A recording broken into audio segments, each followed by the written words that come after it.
Membikin suatu yang baru agama nggak boleh. Bikin kelompok, bikin firqah, bikin ajaran. Seperti ajaran tarekat, ajaran tasawuf. Islam nggak pernah mengajarkan. Nabi nggak pernah mengajarkan. Kemudian dibagi lagi.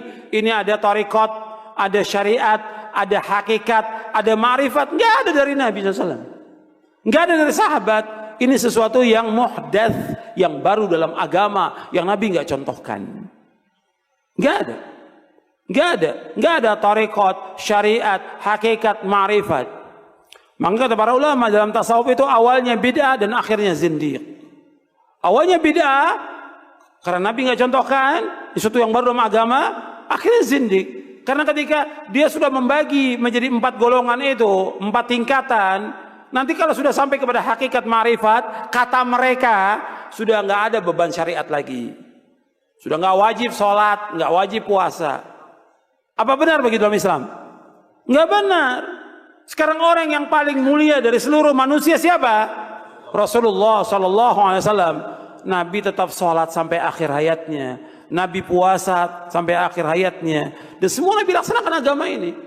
Sebagaimana Allah berfirman di akhir surah Al-Hijr, wa'bud rabbaka hatta ya'tiyakal yaqin. Beribadah kamu kepada Allah sampai datangnya al-yaqin. Maksudnya al-yaqin al-maut, kematian. Nabi terus ibadah kepada Allah. Enggak ada dalam Islam dibagi, oh kamu ini masih baru, kamu ini torekot syariat kamu. Kalau saya sudah wali, nggak perlu lagi sholat, nggak perlu puasa. Betul, wali syaiton yang seperti itu, wali syaiton. Gimana dia menggugurkan kewajiban sholat? Kalau orang mengatakan bagi saya sholat tidak wajib dan sudah sampai hujah pada dia, kafir, keluar dari Islam. Orang itu keluar dari agama Islam. Kalau dia mengatakan bahwa puasa Ramadan nggak wajib bagi saya karena saya sudah mencapai derajat wali, kafir, keluar dari Islam. Kalau sudah sampai hujah pada dia. Ini sepakat para ulama tentang masalah ini. Dan mereka lagi bagi nanti tentang hakikat dan syariat. Dan yang lainnya mereka bagi. Dan juga saya bahas di buku ini. Nggak ada.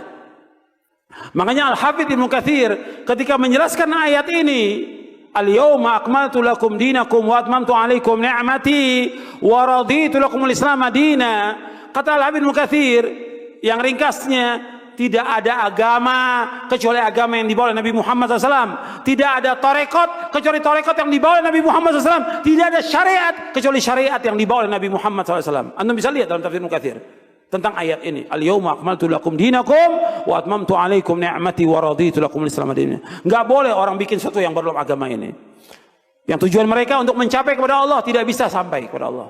Semua firqah, semua golongan, semua yang baru yang dibuat oleh manusia tidak akan sampai kepada Allah kecuali dengan apa yang dilaksanakan Rasulullah SAW dan para sahabatnya baru akan sampai kepada Allah Taala. Itu penjelasan para ulama. Harus jelas dan tegas disampaikan kepada umat ini supaya umat tidak sesat. Tariqah artinya metode, cara. Ya ayyuhalladzina amanu dzkurullah, hai orang-orang yang beriman, berzikirlah mengingat Allah. Bagaimana cara berzikirnya? Maka datanglah seorang ulama, dia susun zikir, lalu dinisbatkan kepada dia. Datang Imam Abul Hasan Asy-Syadzili, disusunnya aurat, zikir, hizib, maka disebut dengan Al-Azkar Asy-Syadziliyah atau At-Tariqah Asy-Syadziliyah. Datanglah kemudian Imam Bahauddin An-Naqsyabandi, maka disebut dengan Tariqah Naqsyabandiyah. Datanglah kemudian Imam Ibrahim Ad-Dasuqi, maka disebut dengan Tariqah Dasuqiyah atau Tariqah Burhamiyah. Datanglah kemudian Imam Sidi Ahmadil Badawi, maka disebut dengan Tariqah Ahmadiyah. Datang pula namanya Syekh Ahmad Ar-Rifai, maka disebut dengan Tariqah Rifaiyah. Di Mesir ada namanya Al-Majlisul A'la Lit-Turuq As-Sufiyah, majelis tinggi tarekat Sufiyah.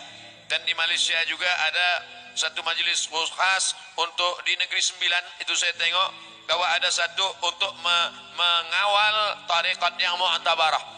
Mesti ada syekhnya, mesti ada mursyidnya, mesti berdasarkan kepada Al-Quran dan Sunnah. Sebenarnya ini adalah metode cara berzikir. Maka mestilah dilihat. Saya tanya kepada Syekh Muwaffaq. Syekh Muwaffaq dia seorang ahli hadis, tapi dia juga seorang mursyid As-Syadziliyah. Lalu saya tanya, bagaimana sebenarnya tarikat ini Syekh Muwaffaq? Kata Syekh Muwaffaq seorang ulama, dia susun zikir, lalu kemudian dikatakan ini adalah Andai Abdul Somad menyusun zikir, saya susun zikir, saya susun berdasarkan hadis ini, zikir ini, zikir ini, zikir ini, maka orang mengatakan zikir apa itu? Tariqat Somadiyah.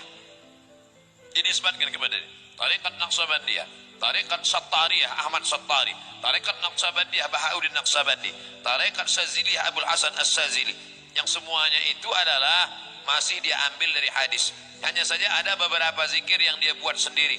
Nah, apa hukum kalau zikir diambil dari hadis? Afdhalul zikri la ilaha illallah, dari hadis. Membacakan subhanallah wa bihamdihi subhanallahil azim, bagi hadis. Berzikir mengucapkan Allah Allah, kalau ada orang berzikir mufrad Allah Allah Allah Allah, ada dari hadis. Mana zikir Allah Allah? La taqumus saah, tidak akan terjadi hari kiamat selama orang masih ada berjalan di atas muka bumi berkata Allah Allah.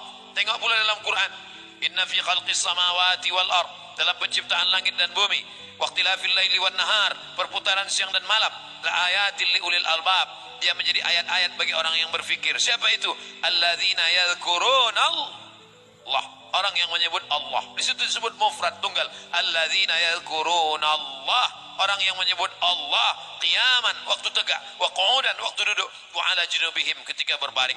Tapi tetaplah mursyid-mursyid ini dilihat apakah dia berpegang kepada sunnah atau tidak. Makanya kita dalam masalah akidah Asy'ari, dalam masalah fiqh Syafi'i, dalam masalah tasawuf bukan tasawuf falsafi, tapi tasawuf sunni, Abu Hamid Al-Ghazali dan Abul Hasan As-Sazili dan Junaid Al-Baghdadi. Maka lihatlah kitab Ihya Ulumuddin, dia pakai ayat Quran, dia pakai hadis Nabi. Apa kata Imam Saraj At-Tusi dalam kitab Al-Luma? Idza ra'aitar rajul, kalau kau lihat ada orang yatiru fil hawa, terbang di atas awan, yamshi 'alal ma', berjalan di atas air, la taghtar, jangan tertipu. Kalau nampak engkau ada orang terbang di atas awan, berjalan di atas air, jangan tertipu, jangan terpukau, tapi pandanglah dia bagaimana berpegang kepada Al-Quran dan sunnah Rasulullah SAW. Maka dalam bidang tasawuf ini, lihatlah mursyid yang alim, yang berpegang kepada Quran dan sunnah. Kitab-kitab yang dia baca, Ar-Risalah Al-Qushairiyah, Qut Al-Qulub Abu Talib Al-Makki, Ihya Ulumuddin Abu Hamid Al-Ghazali. Dia baca pula kitab-kitab yang ditulis para ulama-ulama yang berdasarkan kepada Al-Quran dan sunnah Rasulullah SAW. Kalau mursyidnya alim, ikuti. Tapi kalau mursyidnya jahil, tidak belajar ilmu, maka jangan ikuti. Syekh Abdullah Faiz Dagestani, seorang mursyid Naqsabandiyah, gurunya Syekh Haqqani. Kan terkenal ya, Syekh Nazim Haqqani. Itu beliau kalau lagi suluk, Pak, antum nggak sanggup, Anda nggak sanggup, mikirin dunia wudu. Mikirin dunia wudu. Lupa kepada Allah wudu. Teringat dunia mandi tobat. Ya, itu thariqah beliau tuh. Jadi Naqsabandiyah beliau sudah beda dengan Naqsabandiyah sebelumnya. Di Naqsabandiyah sebelumnya mandi cukup di awal mau zikir, mau talqin zikir. Beda dengan Qadiriyah sebelumnya, udah beda-beda tuh. Syekh Abdullah Faiz kemudian meringkasnya, gitu. Kan nggak mungkin Pak, beliau ngajarin Bapak gitu. Ada yang mau belajar thariqah sama saya, ntar saya gituin gimana? Kamu lupa kepada Allah, wudu. Ingat dunia, mandi, ya bisa mandi 50 kali sehari. Kita ini hidup di akhir zaman, insya Allah banyak rukhsah. Insya Allah banyak rukhsah. Yang penting tasdik saja kepada wali-wali Allah, ya. Nah, kitab ini kan yang nulis wali Allah. Maka kita tasdik kepada isinya. Tasdik itu membenarkannya, ya. Jadi tidak ada lagi pertanyaan tasawuf ada kan di masa Rasul, ya salah. Ya. Malam tadi saya mengkaji dari Alif Lam Mim sampai berapa ayat? 3 ayat ya. Sisi tasawuf dalam surah Al-Baqarah. Setiap ayatnya ada. Tasawuf itu membahas mulai dari bab niat, taubat sampai kemudian mahabbah ridha. Jadi kalau orang nanya, khusyuk masuk di tengah-tengahnya. Adakah tasawuf di Quran? Banyak. Setiap ayat sabar itu tasawuf. Setiap ayat syukur tasawuf. Setiap ayat ikhlas tasawuf. Setiap ayat-ayat yang menyebutkan amal rohani, maka itu tasawuf. Gitu ya. Paham ya? Jadi masih mau nanya, ada tasawuf di Quran? Ya itu.